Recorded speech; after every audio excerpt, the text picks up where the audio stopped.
ધોરણ 12 સાયન્સ વિષય biology board practical exam માટે આજે એક મહત્વનો પ્રેક્ટિકલ છે, પ્રેક્ટિકલ નંબર 6. તો આ જે પ્રેક્ટિકલ છે એના વિશે આપણે બધી જાણકારી મેળવવાની છે, જેમ કે એક્ઝામમાં આપણે કેવી રીતે પરફોર્મ કરીશું, પુરવણીમાં કેવી રીતે લખીશું અને વાયવાની અંદર કેવા ક્વેશ્ચન પૂછાશે. તો આપણે બધી માહિતી આપણે આ વિડીયોમાં જોવાની છે. તો આપણે સપ્લિમેન્ટરીમાં કેવી રીતે લખવું એ તો મેં તમને અહીંયા લખીને તૈયાર આપેલું છે, પણ સાથે એ પણ માહિતી લઈ લેવાની છે. જો આપણે હેતુ છે તો આવી રીતે આપણે લખીશું કે ડુંગળીના મૂળની ટોચમાં સમસૂત્રી ભાજનનું આસ્થાપન તૈયાર કરીને એનો અભ્યાસ કરવો. તો આ પ્રેક્ટિકલ છે 8 માર્ક્સનો. હવે 8 માર્ક્સનો પ્રેક્ટિકલ છે, તો એમાં જરૂરિયાતની અંદર તમને આપેલું છે ડુંગળી. તો એ જે વસ્તુ છે આપણે લઈને નથી જવાનું, એક્ઝામમાં તમને લેબમાં વસ્તુ અવેલેબલ હશે જ. પછી કાચની નળી અથવા બરણી અથવા કોઈ પાત્ર, પછી ગ્લેસિયલ એસિટિક એસિડ, ઇથેનોલ છે 2 થી 4%, એસિટોકાર્માઇન છે એક અભિરંજક છે, પછી એક HCl છે, સ્પિરિટ લેમ્પ છે, કવર સ્લિપ, બ્લોટિંગ પેપર અને પ્રવાહી મીણ અથવા નેન પોલિશ કે જે પ્રિઝર્વેશન માટે આપણે એને ટેમ્પરરી સ્લાઇડ નહીં પણ પરમેનન્ટ સ્લાઇડ બનાવી હોય એના માટે છે. અને એક છેલ્લે છે કે માઇક્રોસ્કોપ. તો આટલી વસ્તુ છે આપણે પુરવણીની અંદર લખવાની હોય છે અને લઈ જવાનું આપણે શું હોય, ડિસેક્શન બોક્સ. બાકી અભિરંજક છે, ડુંગળી છે તો અમને લેબમાંથી મળી રહેવાનું છે. નેક્સ્ટ આપણે જોઈએ કે આમાં માર્ક્સ કેવી રીતે બાયફર્ગેટ કરેલા છે. પ્રાયોગિક કાર્યશ્રી 2 માર્ક્સનું રહેશે, રજૂઆતને ગોઠવણી 2 માર્ક્સ, અવલોકન કોઠો અને તારણ 2 ભેગા મળીને 2 માર્ક્સ છે. હવે આ પ્રેક્ટિકલમાં શું થશે કે પહેલાં તમને સપ્લિમેન્ટરીમાં આટલી વસ્તુ તો લખી જ નાખવાની છે અને અવલોકન કોષ્ટક છે તો આ રીતે તમારે ડ્રો કરી દેવાનો.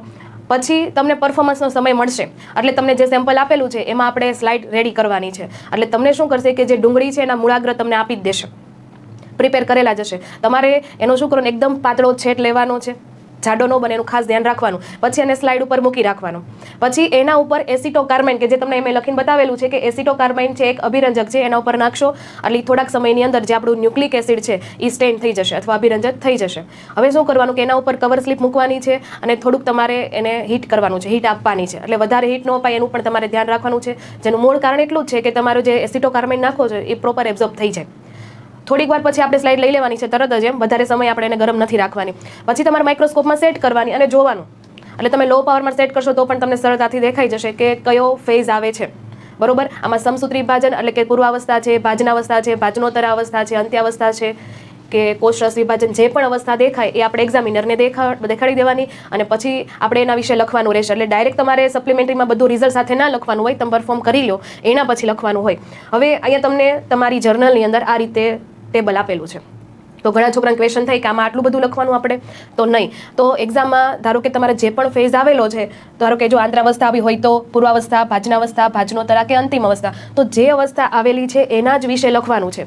ઘણીવાર એવું થાય કે સ્લાઇડ ન પણ આવે તો પણ તમને એક્ઝામિનર કહે એ પ્રમાણે તમારે લખી દેવાનું. એ ખાસ ધ્યાન રાખવાનું, પણ કોરું નહીં મૂકવાનું. તો અહીંયા તમારી જે પણ અવસ્થા આવી છે એ પ્રમાણે તમારે લખી દેવાનું કે કોષની બાહ્યકાર રચના કેવી છે, પછી કોષ કેન્દ્રની બાહ્યકાર રચના કેવી છે, તમને રંગસૂત્ર દેખાય છે કે રંગસૂત્રિકા, જે પણ તમને લાગતું હોય એ પ્રમાણે તમારે અહીં લખવાનું છે. તમને મેં અહીંયા બતાવી જ દીધું છે કે આધારો કે પૂર્વાવસ્થા તમને દેખાણી, તો તમે કેવી રીતે લખશો તો અહીં તમને બતાવેલું છે. તો અહીંયા તમને લખીને તૈયાર કરેલું છે. બીજી વસ્તુ કે જ્યારે પુરવણીમાં આપણે રીતે લખીએ છીએ તો ખાસ આકૃતિ ડ્રો કરવાની. ઘણા સ્ટુડન્ટ છે લખી તો દે છે પણ આકૃતિ નથી ડ્રો કરતા.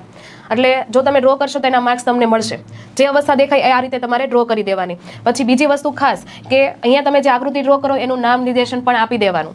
તો જે અવસ્થા છે એના વિશે લખવાનું રહેશે. એવી રીતે ધારો કે મેં બીજી અવસ્થા પણ તમને બતાવેલી છે, આ છે ભાજના અંતિમ અવસ્થા અથવા અંત્યાવસ્થા. તો એ પણ આપણે અહીંયા લખી દીધી કે એમાં રંગસૂત્રની સ્થિતિ કેવી છે, કેવી રીતે ગતિ કરે છે. અને છેલ્લે આપણે બાળકોષો બને તો એ પણ આવી રીતે બતાવી દેવાનું કે આપણે છેલ્લે અવસ્થા છે એમાંથી 2 બાળકોષો બનવાના છે મુખ્ય કોષમાંથી. તો આકૃતિ સાથે આપણે આવી રીતે પ્રેક્ટિકલ છે પૂર્ણ કરીશું. આ તમારી અવલોકનની અંદર બધી બાબતો આવશે. પછી તમારું તારણ રહેશે કે આ પ્રેક્ટિકલ કરીએ તો શું સાબિત થાય છે. તો ડુંગળીના મૂળની ટોચમાં આપણે સમસૂત્રી ભાજન છે એની અવસ્થા જોઈ શકીએ છીએ. તો જે તે સ્ટુડન્ટ છે તો બધાને સરખી આવે એવું જરૂરી નથી. જેને ભાજનાવસ્થા આવે છે તો એ ભાજનાવસ્થા વિશે લખશે, જેને પૂર્વાવસ્થા આવે તો એને પૂર્વાવસ્થા. એટલે ટૂંકમાં જે અવસ્થા વિશે લખો છો એ પ્રમાણે તમારે તારણ લખવાનું રહેશે. રેડી? તો આવી રીતે જો તમે વ્યવસ્થિત પ્રેક્ટિકલ પરફોર્મ કરશો, પુરવણીમાં લખશો એટલે પૂરા માર્ક્સ આવશે. પ્લસ આપણા વાયવા. તો વાયવામાં શું કરવું? તો વાયવામાં તમને જે પણ ફેઝ તમે લખેલો છે એના રિલેટેડ પણ ક્વેશ્ચન પૂછી શકે કે પૂર્વાવસ્થા તમને કેવી દેખાય છે, રંગસૂત્રની સ્થિતિ કેવી છે, 2 બાળકોષો કઈ અવસ્થામાં બને છે, કયું તમે અભિરંજક વાપરેલું છે, શા માટે તમે વાપરો છો, શા માટે તમે ઇથેનોલની ટ્રીટમેન્ટ આપો છો, શા માટે HClની આપો છો. એટલે જેવા તમે જરૂરિયાત લખેલી હોય એ પ્રમાણે તમને ક્વેશ્ચન પૂછાઈ શકે છે. તો આવી રીતે તૈયારી કરીને જશો એટલે તમારા 8 માંથી 8 માર્ક્સ પૂરા આવી જશે. તો વિદ્યાર્થી મિત્રો, આજનો આ સેશન જો તમને ગમ્યો હોય તો વિડીયોને લાઈક જરૂર કરી દેજો.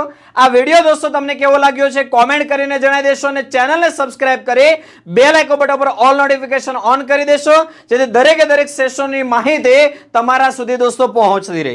વિદ્યાર્થી મિત્રો, નીટ 2024 માટેનો ક્રેશ કોર્સ આપણો શરૂ થવા જઈ રહ્યો છે.